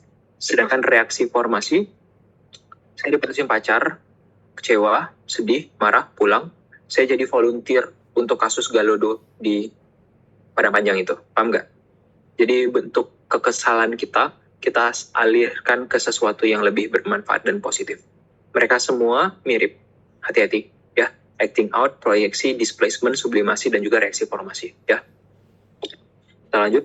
Imatur. Contoh imatur itu blocking, lupa, regresi, kembali ke anak-anak. Misalnya dibilang, oh kamu ini ditelepon, ditelepon, anak kamu kecelakaan, terus ternyata si ibu tuh langsung jatuh ke lantai, berguling-guling di lantai. Itu namanya regresi, paham nggak? Kembali lagi ke kayak anak-anak gitu ya, atau menghentak-hentak lantai, paham nggak? Ketika anak-anak kecewa kan dia kakinya menghentak-hentak ke lantai itu ya, itu regresi tuh. Kalau somatisasi apa? Somatisasi itu anak itu dia nanti kalau orang itu ketika dia nanti bakal diberikan berita buruk gitu ya, nanti dia bakal berubah, dapat info buruk tuh tiba-tiba dia sakit perut gitu, tiba-tiba sakit kepala, pusing gitu, itu namanya somatisasi. Tiba-tiba pingsan gitu ya, itu somatisasi. Ansietas tadi, displacement udah, acting out udah, represi itu ditekan di alam bawah sadar ya. Represi itu ditekan di alam bawah sadar. Contohnya konflik antara seorang kakak laki-laki punya adik perempuan. Nggak mungkin kakak laki-laki sedarah menyukai adik perempuannya, paham nggak? Itu ditekan di alam bawah sadar, itu namanya represi. Bedakan dengan supresi. Satu lagi supresi, ini kayaknya bukan deh, ini supresi nih di sini nih. Supresi itu apa? Ikhlas. Ditekan di alam bawah sadar, di kesadaran kita memang kita di ini nih, nggak apa-apa lah, yang penting kamu anak ini ya, kamu anak tukang becak ya, kamu anak tukang becak, kata teman itu apa? Ya nggak apa-apa, alhamdulillah, yang penting orang tua saya itu kerja sama pendapatannya itu halal. Itu supresi. Di alam sadar kita memang kita merelakan. Tapi kalau di represi, di alam bawah sadar ya. Kreasi promosi udah. Undoing, perilaku ritualistik untuk menjalankan sesuatu. Di contoh klasiknya, seorang ibu sayang banget sama anak perempuannya, tapi karena anak perempuannya itu kurang ajar, ditampar sama ibunya, sampai di rumah ibunya cuci tangan terus. Atau contohnya kayak di sinetron ya, seorang perempuan diperkosa, merasa berdosa, pulang ke rumah, nyalain shower, habis itu nyemprotin badan. Itu kan ritual membersihkan diri ceritanya, paham nggak? Saya ini kotor, so dia mandi, paham nggak? Itu namanya undoing, gitu ya. Humor adalah orang yang kalau misalnya datang suatu masalah ke dia, datang suatu hinaan ke dia, misalnya, bapak kamu supir becak ya, tapi dia menerima itu sambil ketawa, apa nggak sih? Gimana saya kasih contohnya? Pernah nggak sih kita, orang ngetawain kita, tapi kita ikut ketawa sama orang itu? Karena memang ini konyol aja gitu, paham nggak? Tertawa bersama, itu adalah humor. Ya. Jadi orang itu berhasil memantulkan. Sebenarnya itu adalah suatu serangan terhadap dirinya, terhadap mentalnya, tapi ternyata dia ikut ketawa dengan hal itu namanya humor ya.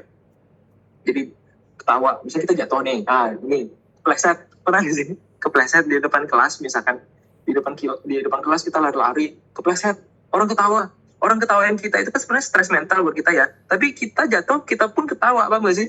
Nah itu matur, paham nggak? Itu humor. Jadi kita nyatu sama orang lain, akhirnya itu terrefleksi sempurna, nggak ada satupun yang masuk dalam mental kita balikin lagi keluar gitu ya, dan itu sangat sehat ya.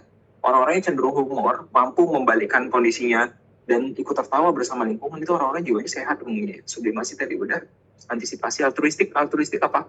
Orang-orang yang rela berkorban demi kepentingan umum ya. Itu mantap. Berikutnya kita masuk ke gangguan seksual ya. Ada 4, ada sexual desire disorder, sexual arousal disorder, sama genitopelvic pain. Ini bukan desire yang dibawain ini. Apa ini namanya? Seksual. Kayaknya ada di sini. Nggak ada ya. Ini bukan, yang dibawa ini salah nih. Sexual desire betul, ini ada 2. Yang ini namanya sexual orgasmic disorder ya. Ada yang tahu nggak? Bukan desire ini. Saya lupa. Nanti kalau saya ingat, saya kasih tahu. Atau kalau ada yang ingat, boleh nyalain mikrofonnya. Sexual apa disorder gitu. Kita mulai dari yang pertama dulu. Sexual desire disorder. Kalau namanya juga desire, hasrat ya. Ada namanya HSDD, hypoactive sexual disorder, sama sexual aversion disorder. Kalau sexual aversi, itu dia memang 100% gak ada niat untuk berhubungan seksual sama sekali. Bisa dipahamin? Bisa dibilang ini kayak bicara seks, berhubungan, misalnya suami istri mau berhubungan seksual, jijik gitu, paham gak? Emang gak mau sama sekali, itu aversi. Jadi aversi itu extremely, paham gak? Benar-benar ekstrim, gak mau sama sekali. Beda dengan hypoactive sexual desire, HSDD. HSDD itu deh, orang-orangnya itu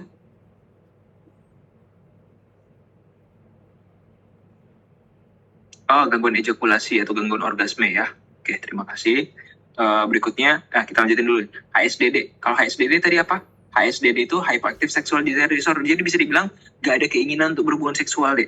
Tapi kalau dirayu-rayu, kalau dibujuk-bujuk, kalau dipaksa-paksa, akhirnya dia tetap bisa menikmati hubungan seksual itu. Jadi dia cuma kayak nggak start gitu, tapi akhirnya dia bisa ngikutin, paham nggak? Dia cuma nggak ada nafsu aja di awal, tapi nanti dia tetap bisa orgasme. Kalau seksual aversi, boro-boro sampai orgasme ya. Yang ada malah kamu digepok sama dia marah kalau udah ngerjain itu, paham?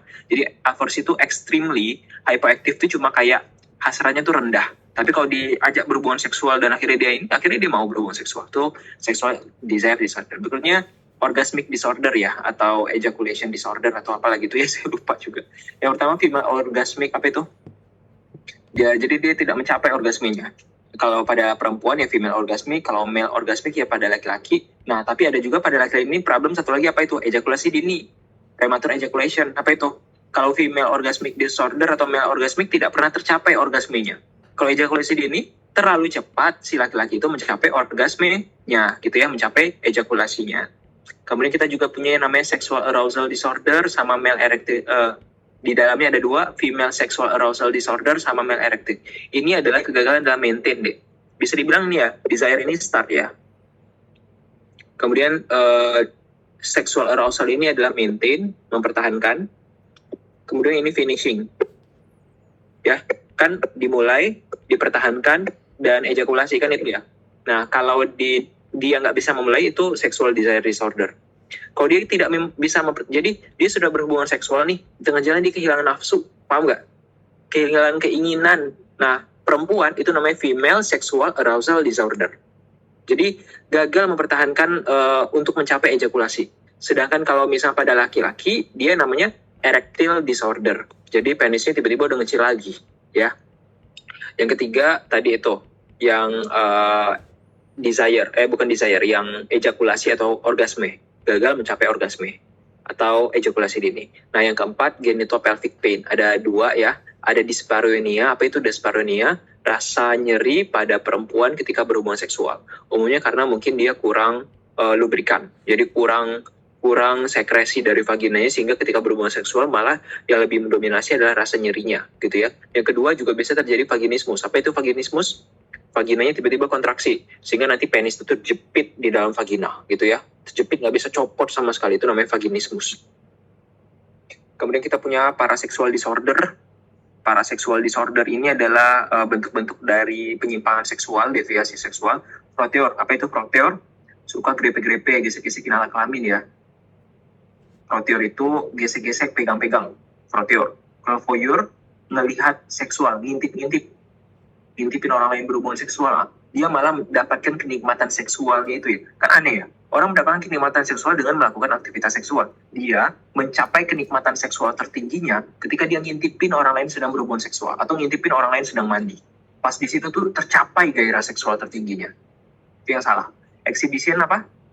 Saya rasa kalian tahu ya. Exhibition tuh yang memperlihatkan alat kelamin ya.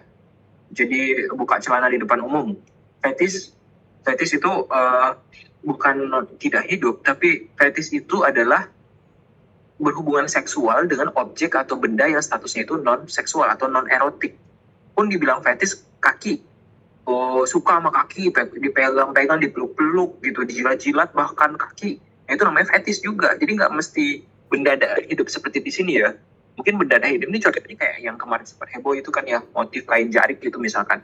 Ya itu juga fetis. Tapi apakah fetis itu langsung di situ? Jadi kalau untuk organ tangan, kaki gitu ya, itu juga ini sukanya kalau misalnya pakai stocking misalnya itu juga bagian dari fetis. Sadisme, suka berhubungan seksual dengan kekerasan. Masokisme, yang mendapatkan kekerasan. Sadisme, yang melakukan kekerasan. Masokisme adalah orang yang suka malah dikerasin gitu, dikasarin gitu ya. Berikutnya kita masuk ke kepribadian. Gangguan kepribadian itu ada beberapa ya. Apa itu kepribadian? Nah, ingat ya, kode diagnosis untuk gangguan kepribadian itu hanya bisa diterapkan kalau setidaknya umur dari orang tersebut udah berusia minimal adalah 18 tahun.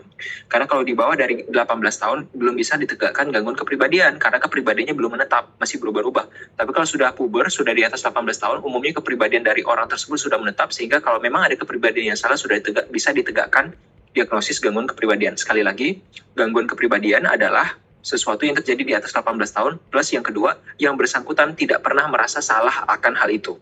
Ya. Jadi dia merasa bahwa hal ini normal, tapi orang lain risih melihatnya.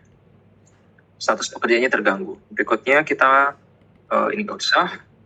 Ini ada beberapa klaster ya. Ada klaster A, klaster B, sama klaster C. Klaster A itu paranoid. Klaster A itu dia selalu curiga-curiga sama orang lain. Tapi cuma sebatas kecurigaan aja. Dan itu tidak, dia merasa juga hal ini normal. Suka-suka saya lah kalau saya mau curiga sama orang lain gitu ya. Itu paranoid statusnya ya. Kemudian skizoid. Skizoid itu adalah menghindari hubungan dengan orang lain. Orang-orang skizoid itu statusnya orang-orang yang yang kita umumnya bilang antisosial, gak mau ngomong sama orang lain, itu dalam kode diagnosis psikiatri bilangnya bukan antisosial, tapi bilangnya lah skizoid. Skizotipal tadi udah kita jelasin juga ya di depan bersama dengan skizofrenia. Nah, antisosial dalam kajian psikiatri itu bukan orang yang gak mau bersosialisasi, tapi adalah orang yang suka melanggar aturan, cabut, tabrakan, ngebut-ngebutan gitu ya, nggak ada hati nurani, cenderung berbohong, mencuri, melakukan kejahatan. Itu yang disebut nama antisosial. Jadi antisosial itu bukan orang yang nggak mau ngobrol deh. Orang yang nggak mau ngobrol itu dibilangnya di psikiatri adalah skizoid. Antisosial itu orang yang cenderung berdarah dingin, nggak suka sama lingkungan, melanggar aturan, cenderung melakukan tindakan kejahatan. Borderline apa? Orang yang suasana hatinya tidak stabil. Jadi kadang-kadang dia bersemangat, happy, sedih, kemudian apa ya? Dibilang borderline itu kan berarti di ambang garis ya. Kesinggung dikit marah banget gitu. Habis itu dipuji dikit langsung mendayu-dayu banget gitu ya. Jadi naik turun terus, itu namanya borderline.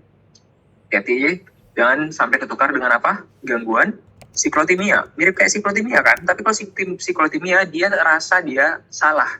Di borderline nggak ada yang salah dengan diri saya gitu ya. Ingat, kepribadian tidak mengganggu dia, mengganggu orang lain gitu ya. Histrionik apa? Suka mencari perhatian orang lain, mendramatisir, teatrikal gitu ya, mendayu-dayu. Dia adalah si anak yang paling nggak beruntung di muka bumi ini, dan dia ngasih tahu ke seluruh orang. Jadi dia bisa jadi orang yang paling populer, atau dia bisa mendapatkan perhatian karena dia jadi orang yang paling mendapatkan cobaan dalam hidupnya, misalnya gitu. Jadi dia ngasih sebar berita ke teman-temannya bahwa dia tuh adalah anak miskin, bla bla bla, biar orang tuh berempati ke dia. Atau dia bisa tampil sebagai orang yang pakai baju seksi, biar semua orang ngeliat ke dia, gitu ya. Inti dari histrionik adalah dia suka diperhatikan. Entah dia diperhatikan sebagai orang yang paling cantik, atau diperhatikan sebagai orang yang paling dikasihani. Beda sama narsistik. Narsistik itu dia akan selalu tampil sebagai si juara satu, si paling cantik, si paling seksi. Sekalinya kita bilang bahwa si A lebih cantik daripada kamu, dia bakal marah dan ngamuk gitu ya, karena dia adalah orang yang paling cantik di muka bumi ini. Bedain sama histrionik. Histrionik bakal lakukan berbagai macam cara agar orang melihat dia, termasuk jadi si paling jelek atau jadi si paling bagus. Kalau narsistik nggak pernah menerima tampilan sebagai si paling jelek. Narsistik itu tergores dia kalau dia bukan si paling bagus gitu ya. Superior. C, cemas. Cluster C itu contohnya avoidant. Nah, avoidant itu selalu mencoba untuk menghindari tanggung jawab. Jadi nggak pernah bisa megang tanggung jawab. Apa-apa itu dia nggak pernah menghindari situasi sosial, nggak mau ketemu sama orang, nggak mau mendapatkan hubungan sosial, tidak dikerjakan meskipun berkeinginan. Kalau si tadi, golongan skizoid, memang dia tidak butuh hubungan sosial. Kalau si avoidant, dia merasa dia ingin hubungan sosial, tapi dia merasa tidak pantas, kayak gitu ya. Kemudian dependent itu ya, segala sesuatu suruh orang lain yang milihin. Mau sekolah, tanya mama papa. Mau mana-mana, tanya mama papa. Gak bisa, harus dijagain terus, harus dipegangin terus, gak bisa ngatur diri sendiri. Bahkan untuk hal yang sifatnya itu personal, nanya dulu sama orang lain, karena gak mampu menentukan jalur hidup sendiri. Obsesif kompulsif, apa tadi? Sama kayak OCD, ya ini versi gangguan kepribadian pada pasien OCD ya. Ini udah ya, ini sama dengan yang tadi nih, mohon maaf. Seksual desire, kemudian seksual arousal, gangguan orgasme, genitopelvic, paraphilia, frotter, exhibition, fetish, pedofil, masokisme, udah ya. Ini tambahannya agak ganda, saya udah jelasin di depan. Soalnya ini slide-nya Dr. Fajri, jadi saya nggak tahu distribusinya di mana. Pas saya ketemu tadi ada frotter dan lain-lainnya, langsung aja saya jelasin mereka apa gitu ya. Ini kita ngeloncat, mohon maaf. Tapi ini ada yang baru, skatologia telepon, mendapatkan kepuasan seksual dari panggilan telepon dari orang tidak dikenal. Aneh kan ya, tapi ada. Nekrofilia, berhubungan seksual dengan mayat. Parsialisme, hanya menggunakan satu bagian tubuh. Ini overlap dengan fetish nanti nih ya, bisa sama kaki doang gitu ya. Fetishnya kaki, dan juga melakukan parsialisme. Zoofilia, berhubungan seksual dengan binatang, kopro. Mendapatkan kepuasan seksual melalui BAB pada pasangan atau membuangkan BAB. Ini populer loh deh beberapa hari yang lalu. Coba dicari di Google sekarang nih. Apa namanya? Potty party. Di Dubai. Coba deh cari. Orang-orang kaya di Dubai sengaja manggil artis-artis dari luar negeri untuk mau buang air besar di rumah dia dan dia mendapatkan kenikmatan seksual. Coba deh, buka aja di Google. Potty party. Dubai potty party gitu ya. Kamu bakal ketemu tuh nanti hal mengerikan ini ya. Saya juga nggak nyangka, tapi ternyata ada. Krismaphilia suka dengan krisma. Krisma tahu? Baru enema. Masukin sesuatu ke dalam anusnya. Urofilia suka dikencingi atau mengencingi. Nafsu seksualnya tuh, gairahnya tuh muncul gara-gara berkemih. Pipisin pacarnya gitu ya. Atau dipipisin sama pacarnya. Hipoksofilia ketika hipoksia. Jadi sambil berhubungan seksual sambil dicekik. Nah, hati-hati overlap dengan masokisme. Masokisme dan juga sadisme. Tapi secara spesifik kalau mengakibatkan hantaran oksigen kita berkurang, itu bisa. Ini nanti bisa mati ya, hipoksofilia ini. Di forensik ada kasusnya yang namanya autoerotik, di mana orang ternyata meninggal karena dia melakukan tindakan untuk mengurangi oksigen di tubuhnya. Tapi dia lupa kendorin, akhirnya dia mati sendiri gara-gara itu. Autoerotik.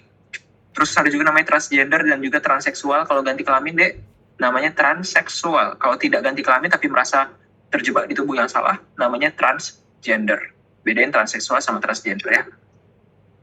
Kemudian kita masuk ke tik. Saya lihat dulu ya, tinggal berapa lagi. Saya takut kalian kemalaman. Tinggal tik, autis. Oh, tinggal spektrum gangguan pada anak berarti tinggal lagi ya. Oke, kita masuk ke tik. Disorder itu apa? Tik itu adalah bisa dalam bentuk vokal, bisa dalam bentuk motorik. Pernah lihat orang yang beberapa detik kepalanya gerak nggak? Saya punya guru dulu kayak gitu tuh. Gini kan lagi lihat lurus tuh tiba-tiba. Gitu. Ntar tiba-tiba itu tik tuh.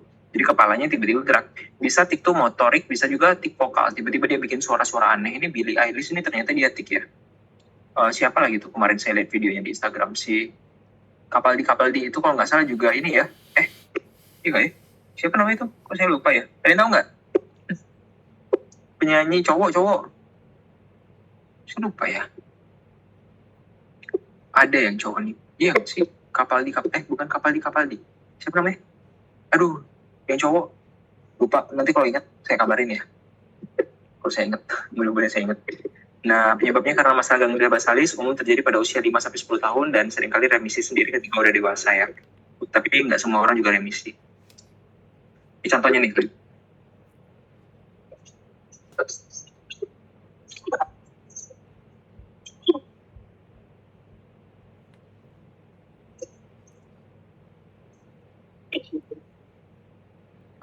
Itu contoh pasien tik ya.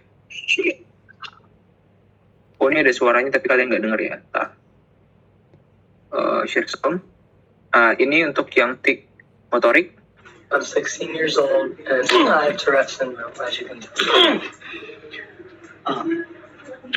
The reason for this video is to reach out to... Kepalanya noleh-noleh terus, itu tik motorik. Ini untuk yang tik vokal. Hai. Ini tik kompleks nih. Gerakan kepala ditambah vokal juga ada.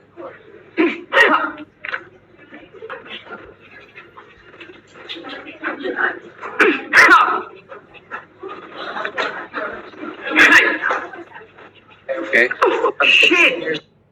Itu contohnya. Itu tadi tik ya. Jadi ada tik motorik, ada tik vokal. Kemudian autisme itu sekarang udah digabung ya semuanya di DSM-4 bahkan udah digabung. Rare pervasive autistic sekarang disebut Asperger, semuanya sekarang digabung jadi yang namanya ASD, Autism Spectrum Disorder. Kita langsung ke kode diagnosisnya. Kata kunci dari autisme itu apa? Yang pertama, defisit socio-emosional resiprokal. Artinya apa? Pasien itu dia tidak ada hubungan sosial dengan siapapun, nggak ada sosial interaksi sama sekali, nggak ada kebutuhan untuk sosial interaksi, jadi benar-benar dia asik dengan dunianya, bahkan dia nggak mau lihat mata, jadi dia nggak ada interaksi sosial sama sekali, karena interaksi sosial paling primitif itu adalah melihat, dia pun nggak mau mandang mata, gitu ya. Yang kedua, kata kuncinya adalah dia melakukan gerakan repetitif stereotipik. Jadi satu, dia nggak mau berkomunikasi, bahkan pandang mata aja nggak. Dia nggak bisa bilang apa yang dia mau. Yang kedua, dia punya objek atau gerakan-gerakan yang berulang-ulang dia kerjain. Stereotipik dan juga frekuen, repetitif, berulang-ulang gitu ya. Ini ada videonya gitu.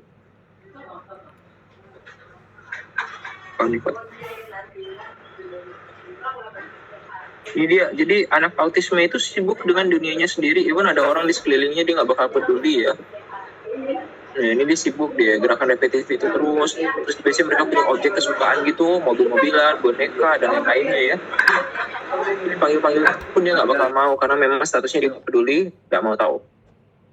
Berikutnya kita punya ADHD. ADHD adalah ketidakmampuan menetap, memusatkan perhatian, atau disertai dengan hiperaktif. Namanya juga Attention Deficit Hyperactivity Disorder. Attention Deficit, berarti dia nggak bisa memfokuskan perhatiannya. Anak-anak ADHD itu nggak bisa duduk tenang deh. Duduk tenang dia di kursi, habis itu lewat mobil, ada mobil lewat, habis itu dia kabur keluar kayak gitu ya.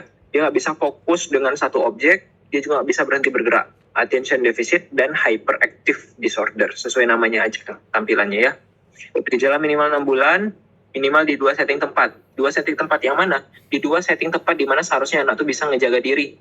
Di masjid, di gereja, gitu ya. Di acara keluarga, gitu. Harusnya kan dia bisa menenangkan diri di tempat kayak gitu ya. Ternyata dia nggak bisa.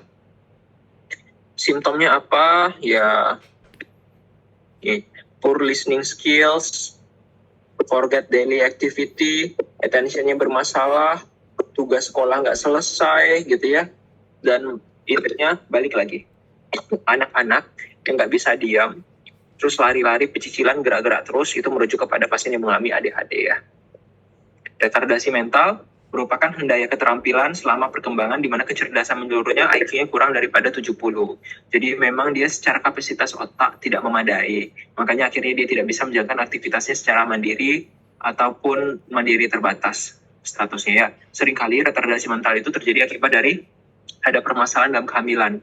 Misalnya partus lama, partus macet, partus bermasalah. Pas lahiran dok, kenapa lahirannya? Iya, lahirannya tuh sampai 10 jam gak keluar-keluar anak saya. Nah itu potensial sekali mengakibatkan cedera pada otak anak yang bersifat permanen. Seringkali soal-soal retardasi mental kalau nggak berhubungan dengan masalah kromosom deh, kayak Down syndrome ini, kalau nggak berhubungan dengan riwayat partus atau persalinan yang memang bermasalah gitu ya. Ini klasifikasi IQ 50-70 ringan, 35-49 sedang, 20-34 berat, kurang dari 20 sangat berat ya. Berikutnya gangguan perkembangan belajar yang khas. Gangguan belajar itu pertama gangguan membaca. Jadi dia memang tidak bisa membaca, terjeda-jeda dalam membaca, salah dalam membaca gitu. Dan jangan lupa dia pasti tidak mampu memaknai paragraf yang dia baca. Oke? Tapi kalau di-compare dengan temannya, dengan durasi belajar yang sama di sekolah, teman-temannya udah mampu. Jadi ini anak ketinggalan sendiri. Dengan durasi yang sama, dengan frekuensi yang sama, dia masih belum juga bisa membaca. Dan tidak bisa menyimpulkan tulisan dari apa yang dia baca. Kadang-kadang dia membacanya itu terbalik-balik, menambahkan subuh kata, kayak katulistiwa. Bilang katulistiwa, dibilangnya katuliskatiwa, gitu ya, katuliskatiwa. Katulistiwa, katulistiwa, bisa. Katulistiwa, katuliskatiwa. Paham nggak? Kadang-kadang nambahin, gagal identifikasi irama, itu adalah gangguan membaca. Kemudian ada gangguan mengeja, tidak bisa mengeja, gangguan berhitung, tidak bisa berhitung. Ingat ya, kedua-duanya gugur kalau ternyata dia juga punya gangguan membaca karena secara hierarki lebih tinggi gangguan membaca daripada gangguan mengeja dan gangguan berhitung. Di DSM juga ada istilahnya disgrafia, nggak bisa nulis, disleksia, kalau membaca keputar-putar terus, gitu ya. Sama diskalkulia nggak bisa berhitung. Gangguan adiksi, perilaku, apa itu impuls perilaku adiksi? Di mana seseorang itu gagal mencoba untuk mengkontrol impuls yang ada dalam dirinya. Misalnya keinginan saya untuk berjudi, even jadi gini, mungkin kita pun berjudi ya, atau shopping, kita pun juga mau shopping kan ya. Cuma ketika kita udah gak punya uang, utang kita udah banyak, kita udah jual rumah, masih mau shopping. Orang normal harusnya nggak shopping. Ketika dia udah berjudi, udah jual rumah, udah jual mobil, umumnya dia nggak bakal mau berjudi lagi. Tapi orang-orang dengan gangguan impuls, dia gagal mempertahankan diri supaya tidak lagi mau shopping ataupun berjudi. Even dia udah ngelihat banyak efek samping dari judi dan ini, dan kayaknya kalah terus gitu. Paham nggak? Jadi impulse control disorder itu adalah kondisi di mana kita gagal mempertahankan diri dari impuls internal kita atau impuls dari rangsangan eksternal seperti mau shopping gitu ya. Ada beberapa contoh. Pathological gambling, apa ini? Judi patologis. Udah nampak banyak bahaya, kerugian dan lain-lain dari berjudi, tapi tetap aja berjudi. Kleptomania, maling tanpa motif, gak jelas kenapa tapi suka ngambil-ngambil aja, bukan benda yang berharga umumnya. Piromania, suka sama api. Trikotilomania, gak bisa mempertahankan diri untuk berhenti cabut-cabutin rambut. Trikotilo ya. Kemudian ya itu contoh-contoh dari kasus gagal mempertahankan impuls. Ya, ada judi patologis, bakat patologis, curi patologis. Kleptomania namanya, piromania, dan juga gambling addiction. Juga sekarang ada yang baru, internet gaming disorder, di mana seseorang itu akhirnya udah main game. Kita juga suka main game kan ya. Cuma di sini tuh ada 3 kata kunci: preokupasi, withdrawal, dan juga toleransi. Anak-anak yang preokupasi selalu deh tuh kepikiran main game, satu. Yang kedua, withdrawal. Kalau nggak dikasih tuh main game, ngamuk-ngamuk, mukulin kepala, dan lain-lainnya. Dan ketiga, toleransi. Toleransi artinya apa? Kemarin dikasih main game 1 jam, oke. Sekarang minta 2, 3, 4, 5, 6, sampai akhirnya 24 jam main game. Sampai lupa makan, sampai nggak istirahat, sampai nggak tidur, sampai pingsan di warnet. Nah, itu tuh internet gaming disorder. Statusnya ada preokupasi, ada kecanduan, ada toleransi. Udah sama aja kayak narkotika ya. Narkotika kan juga kayak gitu. Ini impulse control conduct disorder. Yang pertama ada oppositional deviant, kode diagnosis untuk anak-anak yang tiap kali diajarin, diatur, dinasihatin, selalu ngebangkang, selalu ngelawan, selalu menjawab, gitu ya. Anak-anak yang selalu menjawab, selalu ngebangkang, dikasih tahu, jadi dia selalu melawan tokoh yang sifatnya itu mencoba untuk meluruskan. Jadi ini pembangkang abis anak tipe-tipe oppositional deviant ini ya, selalu menentang, irritable mood, marah, dan suka ada dendam. Jadi ketika pun dia ternyata udah nyatakan salah dan lihat bukti-bukti semuanya dia salah, dia biasanya mengajukan tawaran yang namanya bersyarat gitu ya. Jadi udah jelas dia salah, tapi dia nggak mau ngakuin kesalahannya. Jadi dia selalu betul, dia nentangin semua tokoh yang bakal mencoba untuk memberikan aturan-aturan ataupun batasan-batasan. Bisa dipahamin ya, kata kuncinya menentang, mendendam, menentang, melawan terus. Itu oppositional deviant. Kemudian kita punya yang namanya intermittent explosive disorder. Kata kunci dari intermittent explosive disorder itu adalah anak itu dia kalau ngamuk karena hal kecil, tapi langsung ngamuknya tuh parah banget sampai ngerjain hal yang nggak lazim-lazim, kayak mecahin mobil, mecahin kaca, mecahin ini. Jadi nggak cocok untuk hal yang kecil, kok marahnya sekuat itu, paham nggak? Tapi uniknya lagi, setelah dia marah sehebat itu, dia tiba-tiba resolusi sendiri. Hilang sendiri masalah marahnya itu. Dan setelah hilang marahnya itu, tiba-tiba dia pun muncul rasa penyesalan. Nah, itu namanya juga intermittent kan ya. Jadi dia eksplosif nih, tapi intermittent. Gitu. Tiba-tiba dia hilang sendiri, dan tiba-tiba dia malah berujung kepada dia merasa bahwa dia menyesali akan hal itu. Itu namanya intermittent. Jadi bisa dibilang apa sih intermittent? Ini mungkin kita bilangnya anak-anak yang cocok lah dengan kata eksplosif itu ya. Meledak gitu. Tapi nanti tiba-tiba hilang aja lagi sendiri. Conduct itu apa? Ya, kalau kita tadi bicara bahwa gangguan kepribadian itu muncul pada usia di atas 18 tahun, salah satu jenis gangguan kepribadian itu adalah gangguan antisosial kan nih, kepribadian antisosial. Apa itu kepribadian antisosial? Selalu melawan aturan, nggak mau bener, terus dia juga selalu berantem, kerjanya pokoknya dia ngelawan aturan dan bikin ricuh gitu ya. Nah, tapi kan diagnosis itu muncul pada anak usia 18 tahun ke atas. Kalau anaknya belum usianya 18 tahun, tapi dia punya gambaran seperti gangguan kepribadian antisosial, maka bisa dikode dengan diagnosis yang namanya conduct disorder. Gangguan eliminasi ada 2 ya, enuresis dan enkopresis. Enuresis intinya apa? Ngompol gitu ya. Umumnya diagnosis ini nggak diterapkan pada anak yang masih di bawah dari 5 tahun, karena harusnya di bawah 5 tahun itu mesti dianggap normal untuk ngompol. Tapi kalau di atas 5 tahun masih ngompol mungkin, dan statusnya nggak ada masalah pada sistem kemihnya ya, jadi memang cuma masalah psikologis doang, atau orang tua yang terlambat melakukan toilet training, berujung kepada akhirnya anak itu mengalami enuresis organik. Kalau enkopresis, buang air besar di celana gitu ya. Ini beberapa tambahan dari saya. Gangguan tingkah laku tak berkelompok. Tingkah laku berkelompok adalah anak-anak yang sebenarnya itu di dalam ruangan bikin kacau. Satu anak yang bikin kacau dalam ruangan. Tapi anak tersebut, apakah dia masih diterima sama kelompoknya? Kalau ternyata dia masih berkelompok dengan teman-temannya, gitu ya, masih berkelompok, dia ini mengganggu nih, cuma ternyata dia masih bisa berteman, atau malah dia jadi ketua gengnya, atau statusnya gangguan tingkah laku berkelompok. Tapi kalau anak ini mengganggu teman-temannya dan akhirnya dia dijauhi, namanya gangguan tingkah laku tidak berkelompok. Gangguan cemas perpisahan pada anak usia sekolah ya, biasanya orang tuanya standby depan kelas untuk liatin anaknya. Kemudian gangguan persaingan antar saudara, namanya lain sibling rivalry. Ini contohnya di adik sama kakak, mereka merasa saling tidak menyukai dikarenakan mereka sering rebutan barang-barang atau lain-lainnya. Ini sering terjadi pada adik kakak yang jarak kehamilan ibunya itu terlalu dekat ya. Pika istilah untuk konsumsi makanan tidak bergizi. Paling sering itu adalah tanah dan sangat berhubungan dengan anemia defisiensi besi. Oke, nah terakhir, ini adalah kelas yang ditujukan karena kita punya banyak waktu menjelang ujian ya. Jadi saya tambahkan, saya rasa saya pengen bantu kalian untuk membantu kira-kira menyelamatkan diri. Karena blog ini tuh mungkin agak abstrak karena ada psikiatri gitu ya. Jadi mungkin ada beberapa hal berbau pokok-pokok di kode diagnosisnya itu yang harus kamu ketahui. Jadi saya itu hari ini mencoba ngasih tahu kalau diagnosisnya ini pokok kata kunci diagnosis A itu ini. Kata kuncinya diagnosis B itu ini. Jadi yang saya bacain dari tadi itu semuanya ke kamu adalah kata-kata kunci di masing-masing kode diagnosis gitu ya. Karena memang saya memahami psikiatri ini kita nggak terbiasa mempelajarinya, kemudian banyak istilah-istilah yang juga mungkin nggak terbiasa kita pahamin, ditambah juga kita juga konsepnya cukup abstrak, jadinya butuh penekanan pada area-area tertentu untuk dapat membedakan kode diagnosisnya gitu ya. Nah, kalau menurut kamu ternyata ini lumayan membantu, bisa membantu kalian, dan kamu menyukai ini, ya kamu bisa bergabung dengan kami di blog 1.6 nantinya ya, di blog dasar patologis. Dan bukan, 36 kali manajemen kesehatan.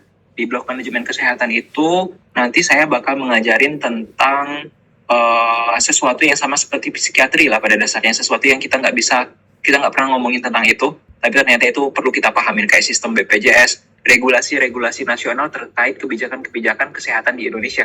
Itu yang bakal dibahas di blog depan, jadi agak unik sebenarnya. Kita nggak terlalu terbiasa juga gitu ya belajar itu. Kalau kamu merasa kamu butuh bantuan, kamu bisa bergabung ya di blog tersebut. Oke. Terakhir dari saya,